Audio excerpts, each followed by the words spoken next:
There is a certain kind of woman who makes the whole world pause. Not because she demands it. Not because she walks into rooms announcing herself with noise or need. But because something about her, the way light bends around her, the way gravity seems to negotiate with her hips, simply will not allow the world to continue at its normal speed. Amara Johnson was that woman. At 25, she had the kind of deep brown skin that looked like it had been poured from a vat of warm honey and dark chocolate swirled together by someone who took their time. Someone who understood that beauty wasn't meant to be rushed. Her natural hair, thick, coiled, magnificent. She usually wore in protective styles. Braids that fell past her shoulders, locks pinned up with gold accessories, or big wash and go curls that bounced when she laughed, which was often. Her eyes were dark brown and wide. The kind of eyes that held entire conversations before her mouth opened. Her lashes were long without assistance. Her smile could stop a Seoul subway train. And Lord, could that woman dress. On a Tuesday, a regular, unremarkable Tuesday in the Gangnam district of Seoul, Amara walked out of her apartment building in a burnt orange Valentino midi dress with a structured bodice and flutter sleeves, paired with cream-colored Bottega Veneta mules that click-clacked against the pavement like a metronome set to confidence. Her gold jewelry, a thick chain necklace, matching cuffs, and small hoops, caught the morning sun. Her small Fendi baguette bag sat in the crook of her arm like it had been born there. She was going to buy mangoes. The ajumma running the fruit stall near the corner stopped mid-argument with her supplier to stare. A group of teenage boys took photos with their phones at a distance, too intimidated to approach. A Porsche slowed down on the street beside her and the driver, a man in his 40s with the confident posture of old money, lowered his window and simply said, in accented English, "You are extraordinary." Amara smiled, bought her mangoes, tipped the ajumma generously, and walked home. This was a Wednesday for her. This was ordinary. She had been living in Seoul for 3 years, ever since she married Kim Jae-won, the man her mother back in Atlanta had called a walking red flag wrapped in a designer suit, and who Amara's heart had called home the moment she saw him, Jae-won. Even thinking his name did something embarrassing to her pulse. She had met him in New York, at a rooftop event in Manhattan that she'd attended with her best friend Destiny Washington, who had somehow, through a series of networking miracles and sheer audacious charm, gotten them both onto a guest list for a party that had a dress code that simply said, expensive. Amara had worn a cobalt blue Givenchy jumpsuit that night, cinched at the waist with a wide Alexander McQueen belt, and patent leather Christian Louboutin heels that added 4 inches to her already considerable 5'8" frame.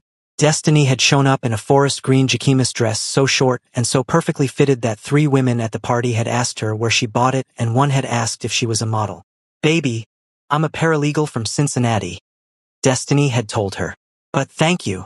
They had been laughing about this. Amara nearly doubling over in her Givenchy, Destiny pressing a hand to her green-covered chest, when Kim Jae-won appeared.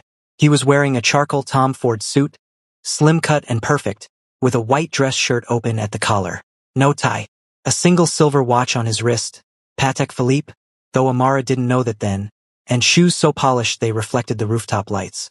He was tall for a Korean man, lean, with a jaw that seemed architecturally designed for the sole purpose of being attractive. His hair was black and slightly longer on top, swept to one side. He was, in the simplest terms, devastating. He had looked at Amara.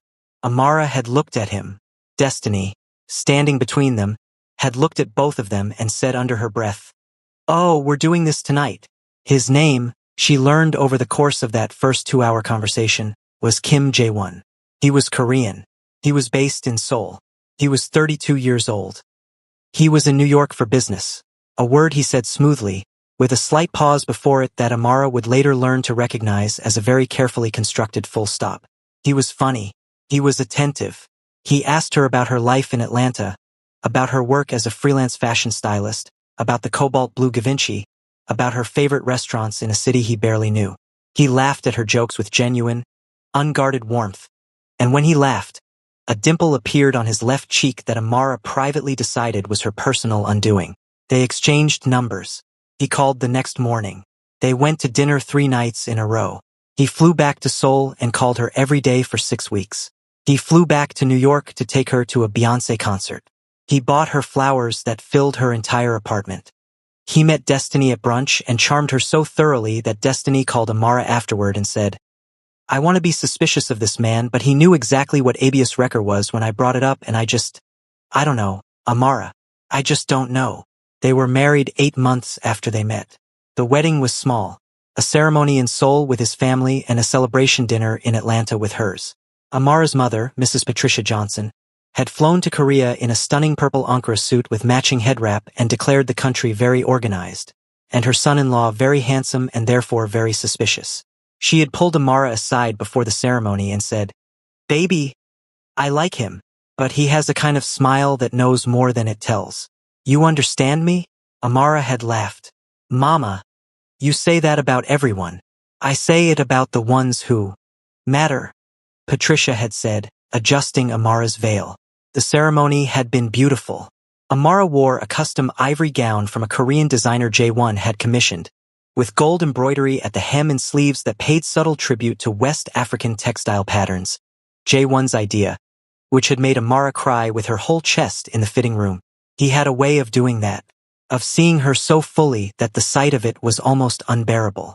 They moved into a penthouse apartment in Gangnam, a place so sleek and beautiful that Amara had spent the first week just walking through it, touching walls and countertops, unable to believe it was her life. Floor-to-ceiling windows with views of the Han River. A walk-in wardrobe that Amara organized by designer, then by color, then by season. A kitchen she cooked in enthusiastically, and J1 occupied mostly to make coffee and look handsome against the marble countertops. Life was good. Life was warm and designer-clad and punctuated by long dinners and late nights and Sunday mornings in bed with J1's arm heavy and familiar across her waist.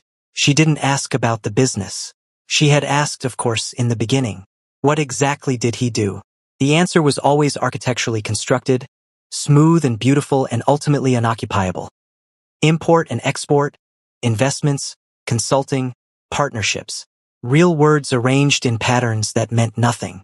She had pushed twice, gently, and both times J1 had kissed her temple and said, "I will always keep you safe, Amara."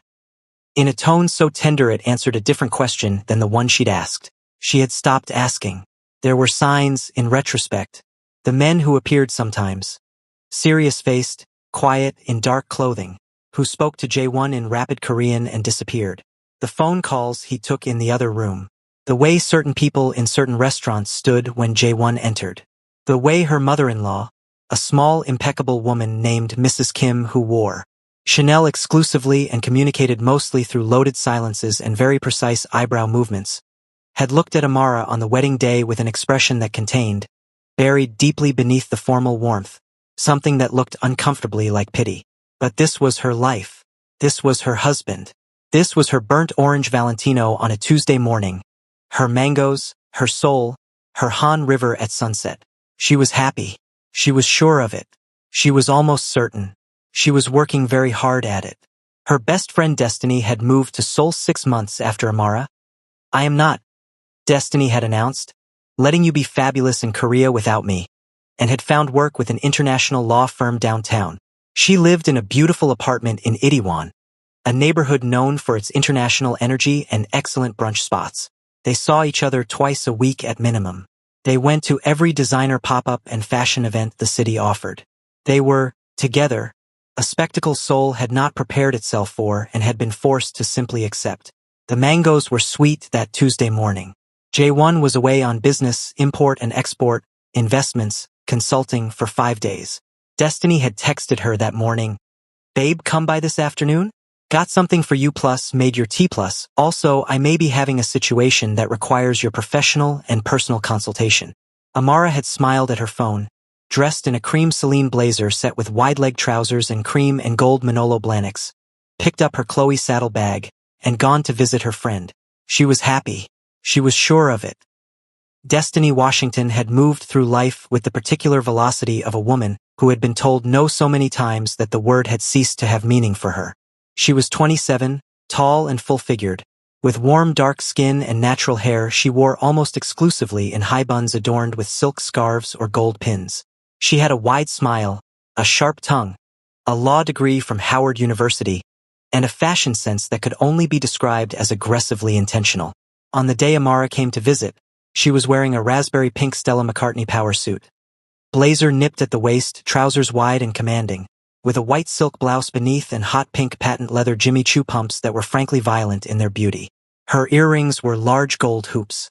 Her lipstick matched her suit exactly. She looked like someone had pointed at the concept of authority and said, "Make it cute." Amara buzzed up from the lobby and Destiny met her at the door with a mug of ginger tea and the expression of a woman holding something behind her back. "You look stunning, obviously," Destiny said, eyeing the Celine. "The cream is working. The shoes are threatening. Come in." "The shoes threaten me first," Amara said, stepping inside and kissing her cheek. "What's the situation that requires consultation? Are we talking professional or emotional?" "We'll get there," Destiny said, in a tone that was doing several suspicious things at once. Amara walked down the entryway hallway toward the living room, sipping her tea, talking about the mango from earlier and a vintage Dior piece she'd found at a consignment shop in Apgujeong, and whether J1 would be back in time for the gallery opening on Saturday. She turned the corner into the living room. She stopped. The tea mug stayed at her lips, but she was no longer drinking. She was not entirely certain she was still breathing. The living room was Destiny's living room. She knew this. She had been here 100 times. She knew the sectional and the plant wall and the framed prints. But the far wall, the wide, cream-colored wall that Destiny had previously kept empty because she could never decide what to put on it, was no longer empty. It was covered, not chaotically, deliberately. Photographs, printed and framed, hung in careful rows. They were of a boy, Korean boy, no older than 10, perhaps 11 at the very outside. In some photos he was smiling, in others serious.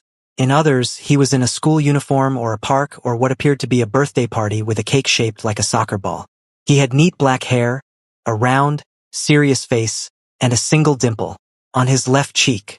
The same dimple, the exact same dimple, the same jaw, not yet sharpened by age, but the architecture was unmistakable, like seeing a building before its facade was completed. The same eyebrows, slightly furrowed in thought. The same way of holding the mouth slightly pursed, in the photos where he wasn't smiling. Kim Jae-won, at 10 years old, looking out at Amara from 47 individual framed photographs. Except Jae-won was 35 now, and these photos were recent. The boy in these photos was wearing a North Face jacket that Amara recognized from last autumn's collection. He was holding what appeared to be a Nintendo Switch in the gaming photo. In the birthday picture, the cake had 10 candles and what looked like a recent model Samsung phone in a slim case visible on the table behind it. This was not a childhood photo collection. This was a 10-year-old boy, who looked exactly like her husband. Photographed recently. Amara lowered the mug very slowly. "Destiny," she said. Her voice was extremely calm in the way that very deep water is extremely calm right before it reveals it is actually the ocean. "What is this?" Destiny appeared in the doorway behind her, still in her raspberry Stella McCartney, holding her own mug of tea with both hands, watching Amara with the precise expression of someone who has rehearsed this moment 12 times and is still not ready for it. "Okay," Destiny said. Destiny. I need you to take 3 breaths first." "I will not be taking 3 breaths." "Amara, who is this child?" Destiny put her mug down on the coffee table, the good one, the marble one from the boutique in Insadong, and crossed her arms slowly over her raspberry blazer. She had the look of a woman delivering a verdict she had not written and did not endorse. "His name," Destiny said carefully, "is Kim Soo-hyun. He is 10 years old. He lives with his mother. Her name is Park Ji-yeon, in Mapogu." The room was extremely quiet. "And you know this how?" Amara said. Not a question. A request for inventory. Destiny sat down on the sectional. She picked up her mug again, then put it back down. She tugged at her blazer lapel in the way she did when she was lawyering herself into a sentence. "I was doing research," she said. "For a client, it's not important. I was cross-referencing some financial records and, Amara, baby, listen, I found some things. Transfers. Property registered in Park Ji-yeon's name. School fees paid by a company subsidiary that I know is one of J1's. Monthly deposits completely consistent for the past 10 years. Starting 9 months, almost exactly 9 months, before Soo-hyun's birth." Amara sat down. She didn't decide to sit. Her body made the executive decision without her. She sat on Destiny's sectional in her cream Celine suit, her Manolo Blahniks pressed together at the ankle, her Chloe bag still on her shoulder, and she looked at the wall of a 10-year-old boy with her husband's face. "He's 10, Amara said. "Yes. You met J1 when he came to New York. The party. We were 23 and 25. Yes. He had a child. He had a child. A 10-year-old child. Amara." "He had a 10-year-old child," Amara said. "And a dimple, and he came to New York in a Tom Ford suit, and She stopped. She pressed her fingers to her mouth. And then, in a way that neither of them had prepared for, she started to laugh. Not soft laughter. Not polite laughter. The kind of laughter that comes from a place so far past the point of reason that the body doesn't know what else to do with it. Full, whole-body laughter.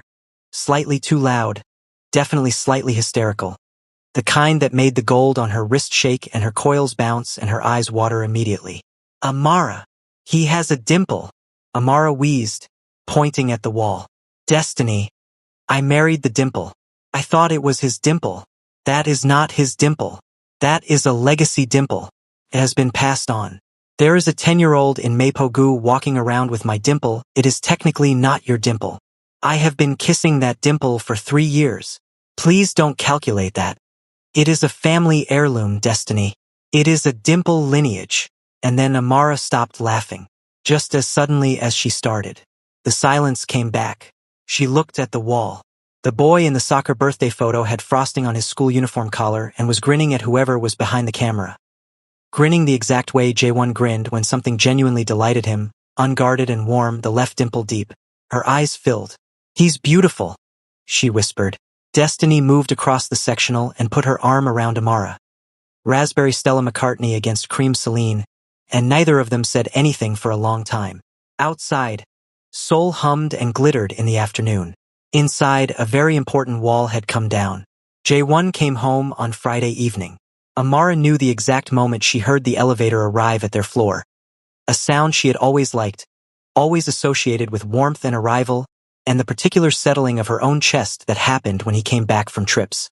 She was standing in the living room when the door opened, wearing a deep burgundy Bottega Veneta slip dress with thin gold straps, her hair in long Senegalese twists pinned partially up, gold drop earrings, no shoes, a glass of wine in her hand that she had been holding for 30 minutes without drinking.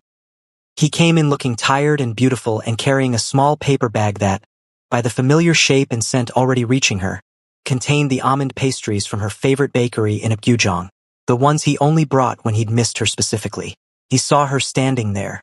He smiled. The dimple appeared. Amara looked at it with entirely new and complicated feelings. "You look incredible," he said, setting his bag down on the entryway table and shrugging off his coat. A long charcoal Loro Piana overcoat that she had helped him pick out the previous winter, standing together in the boutique, her hands smoothing the lapel, his chin resting briefly on her head from behind. "Thank you," she said. Something in her voice made him pause. He was perceptive, J1. It was one of the things she had loved about him, the way he read her, the way he actually watched and listened. Right now, standing in his navy Brunello Cucinelli suit, tie loosened, pastry bag in hand, he was reading her, and whatever he found made him go still in the careful way of a man who recognizes territory. "Amara," he said. "Tell me about Kim Soo-hyun," she said. The pastry bag touched the table. "Sit down," he said quietly. "I don't want to sit down." "Please." She sat. He sat across from her, and for a moment he looked out at the Han River through the floor-to-ceiling windows, black and gold and moving in the night, with an expression she had never seen on him before. Something old, something heavy carried for years. "He is my son," Jae-won said. "He is 10. His name is Soo-hyun. He lives with his mother, Ji-yeon. She and I were, it was before us, Amara. Before New York, before you. It was over between Ji-yeon and me. But she was already pregnant when it ended. And I didn't know until Soo-hyun was almost 3 months old." Amara was very quiet. "Why didn't you tell me?" she said. Not with anger. With something more devastating than anger. Genuine bewilderment. "J1. You didn't tell me." His jaw worked. The dimple, in grief, disappeared. "I was afraid," he said. "I know what that sounds like, but I found you. I found you, Amara, and I was terrified that if I told you about Soo-hyun, about Ji-yun, about all of it. I would lose you before you ever really knew me. Before you could see that everything I am with you is real. I was a coward. I know that. A coward, she repeated softly. You hid a child, Jae-won. You hid a son. You hid a human being who exists and has your face and your dimple. I know. And I have been your wife for 3 years, and I found out from a wall of photographs in my best friend's apartment. I know, Amara. I know. Do you see him? Yes, regularly. He knows me. I am part of his life, his upbringing. I pay for everything. I am there. I kept the two parts of my life separate.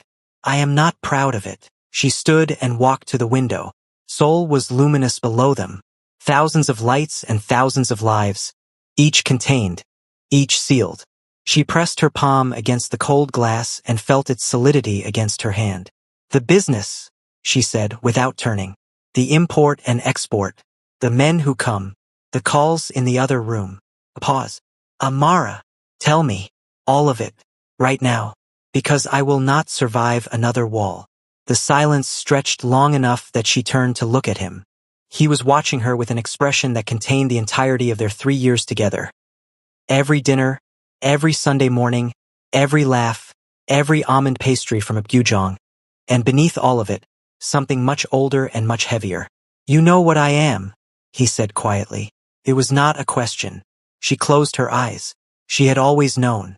Some part of her. The part she told to be quiet, to not ask, to accept the warmth and leave the shadows alone. How deep, she said. He told her.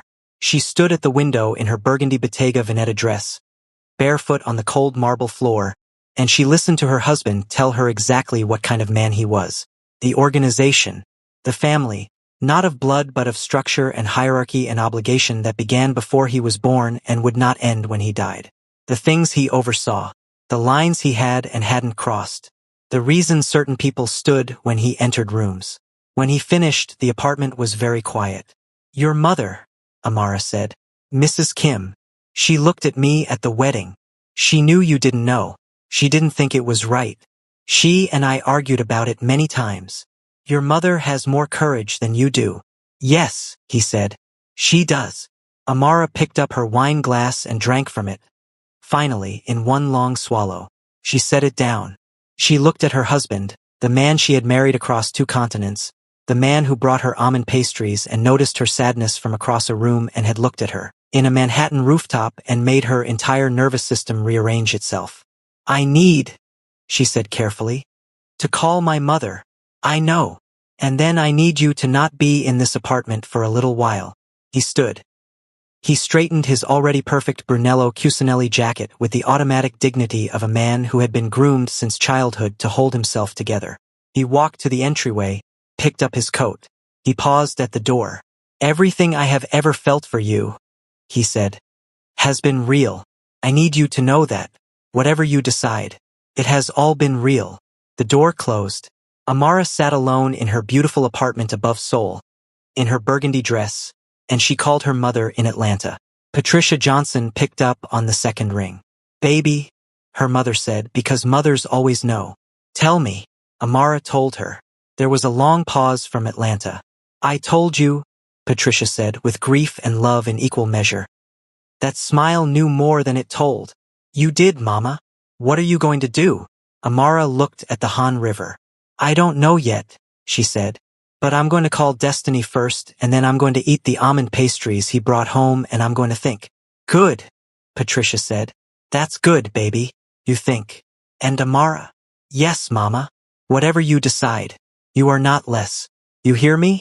You are not one thing less. Amara pressed her hand to her mouth for the second time in 3 days. I hear you, Mama, she whispered. She called Destiny. Destiny arrived within 40 minutes in a forest green Acne Studios coat over caramel-colored toe-team wide-leg trousers and block-heeled Ganni boots the color of chestnuts, carrying 2 bottles of wine and the specific expression of a woman who has been ready for this conversation and is deeply sad that it became necessary. They sat on the floor of Amara's living room, the expensive marble, the view of the river, surrounded by the contents of the almond pastry bag and 2 open bottles of wine, and they talked until 3 in the morning. Amara had changed into a silk Olivia von Halley pajama set, blush pink with gold piping, and had her twists loose around her shoulders. Destiny had removed her boots and her coat and sat cross-legged with her trousers pooled around her, and they looked, together, like two women in a painting about something important. "Can you forgive him?" Destiny asked. "I don't know," Amara said. "I've been trying to figure out which thing I'm angrier about. The son, Soo-hyun? I don't think I'm angry about Soo-hyun. Exactly. He's a child. He didn't choose any of this.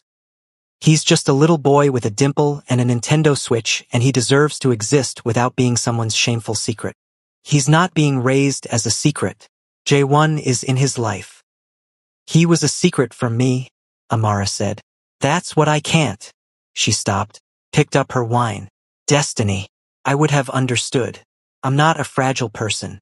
I'm not someone who runs from complicated. If he had told me in New York, if he had sat across from me at that first dinner and said, 'I have a child. I'm actively co-parenting. Here is the situation,' I would have asked questions and I would have respected the honesty. I might have made a different choice, but it would have been my choice. He took that from me." "Yes," Destiny said quietly. "He did. And the other thing," Amara set the glass down. "What he is. What he does. I can't be married to someone and be kept outside. The whole truth of their life. I can't live in a penthouse built on things I'm not allowed to ask about. I'm not built for that kind of willful unknowing. It damages something in me. It's been damaging something in me for 3 years, and I didn't know what it was until this week." Destiny reached over and held her hand. They sat like that for a while. "He loves you," Destiny said, "not as a defense. As a fact that deserved acknowledgement alongside all the other facts." "I know," Amara said. "That's the saddest part, isn't it? He really does. I've never doubted that. In all 3 years, I've never once woken up and doubted that the man beside me loved me. But love isn't architecture. Love doesn't build a safe house by itself. It needs truth underneath it. It needs honesty as the foundation. And ours was built on beautiful things, on designer suits and almond pastries and a dimple that turned out to belong to someone else first. It does belong to him also. Destiny, you know what I mean?" "I know what you mean." Amara looked out at the Han River. It was very late and very dark, and the water moved with the particular patience of things that have been moving for longer than any human trouble. "I need to go home," she said. Destiny looked at her. "Atlanta," Amara clarified. "I need to go home to Atlanta. I need to be somewhere that belongs to me before J1. I need my mother and my old bedroom and the specific smell of my mother's cooking, and I need to not be in a penthouse in Seoul for a while. And then I don't know." She booked the flight 3 days later. In the days between the decision and the departure, she and Jae-won existed in the apartment in a gentle, devastating orbit, near each other, careful with each other, achingly aware of each other. He cooked for her, which he rarely did. She wore her most beautiful things. Not for him, but because beauty had always been her armor and her language and her most honest self-expression. And she needed to be honest now. She wore a deep plum Oscar de la Renta gown to absolutely no occasion, just to sit by the window and watch the river. She wore a fuchsia Giambattista Valley blouse with wide white trousers to walk in the park alone. She wore a gold sequined balmain dress to dinner with Destiny on their last night, and Destiny matched her in silver Valentino, and they went to the finest restaurant in Gangnam and ate and laughed and cried twice each and laughed again. And the other diners kept looking at them because they were spectacular, because they were incandescent, because whatever grief looked like, it was not supposed to look like that. Not like 2 black women in gold and silver being ferociously, defiantly beautiful while their hearts were cracking along careful lines. Jae-won drove her to Incheon Airport himself. He wore a black Dior suit. He had not slept. His eyes held 3 years of mornings. He carried her bags to the check-in counter with the quiet efficiency of a man performing the last useful act he is permitted. At the security line, he stopped. "I know that you may not come back," he said. "I know I have done something that may be too large for love to cover. But I want you to know. Jae-won. Please let me say it." She was in a Camel Max Mara wrap coat over an ivory-ribbed toe-team dress, her twists pinned up, her eyes full of something too complex for any single word. She looked at him and felt the whole weight of 3 years. Real warmth, real laughter, real Sunday mornings, pressing down on her chest. "The 3 years were real," he said. "You gave me the best 3 years of my life. The way you walk into a room. The way you laugh at your own jokes before the punchline. The way you spend 45 minutes picking accessories and then wear exactly the right ones. The way you say my name. All of it has been the greatest privilege I have ever been given. And I threw a part of it away before it even started, out of fear, and I will not forgive myself for that. But I want you to know that I see you. I have always seen you. Every part. She pressed her palm flat against his chest, over his Dior jacket, over his heart. She felt it beating. Goodbye, J1, she said. She walked through security. She did not look back. Not because she didn't want to, but because she knew that if she turned around, if she saw him standing there in his black suit with his ruined eyes and his inherited dimple, she would stay, and staying right now, before she had found the ground beneath her own feet again, would be choosing love as an escape from the truth rather than as a companion to it. And she was worth more than that. She had always been worth more than that. The plane lifted from Incheon into a gray Seoul morning. Below her, the Han River moved with its ancient patience, indifferent and eternal, keeping all its secrets and surrendering none of them. Amara pressed her forehead against the cold window. She was wearing her cobalt blue Givenchy, the same one from the rooftop in Manhattan, the night this whole story had started. She had found it at the back of her wardrobe the night before and put it in her carry-on without deciding to. The way the body sometimes knows things before the mind catches up. She watched Seoul shrink. She did not cry until the clouds came. And then she cried fully and without apology, the way she did everything, with her whole self holding nothing back, because Amara Johnson had always understood that feeling things completely was not weakness. It was the most expensive thing she owned. 3 months later, she got a letter. Paper, handwritten, in J1's careful English. Sent to her mother's house in Atlanta, where she had been living in her old bedroom, working with local clients, eating her mother's cooking, sleeping 11 hours a night, slowly and deliberately rebuilding the architecture of herself. The letter said, Soo-hyun would like to meet you. Not now, not unless you want to. But he has seen your photo. I kept our wedding photo on my desk even now, and he asked me who you were. I told him you were someone very important. He said you had beautiful clothes. I told him he was correct. He has my dimple. I hope someday that makes you smile instead of something else. I am not asking you to come back. I am only telling you that whatever you choose, I will spend the rest of my life being someone who deserved you more than I was. I don't know if that is enough. I suspect it isn't. But it is what I have. You walked away in your cobalt dress. I watched until I couldn't see you anymore. I am still watching, in every way that matters. J1. Amara read the letter at the kitchen table, in an oversized vintage Kenzo sweatshirt and sweatpants, her hair in a puff, no jewelry, no shoes, just herself. Her mother came in, saw her face, and put a cup of tea beside her without a word. Amara folded the letter. She put it in the pocket of her sweatshirt, close to her chest. She looked out the kitchen window at Atlanta, green and loud and alive, and she stayed with the feeling for a long time, not running from it, not resolving it, just letting it be what it was. Love and loss and the particular grief of a thing that was real and beautiful and not, in the end, enough. Not yet. Maybe not ever. The future was not a thing she could dress for. Advance. She picked up her tea. Outside, a cardinal landed on the fence post. Red and sudden and unbothered. It sang a few notes and flew away. Amara watched it go. Outside the window, life continued. Loud and luminous and completely indifferent to how beautifully dressed she was. She smiled a little. She drank her tea. Hi guys, in this story we learned that love without truth cannot fully survive, no matter how beautiful it looks from the outside. Amara wanted a love where she was trusted with the whole truth, not protected from it. This is the difference between romance and partnership. Kindly like and subscribe.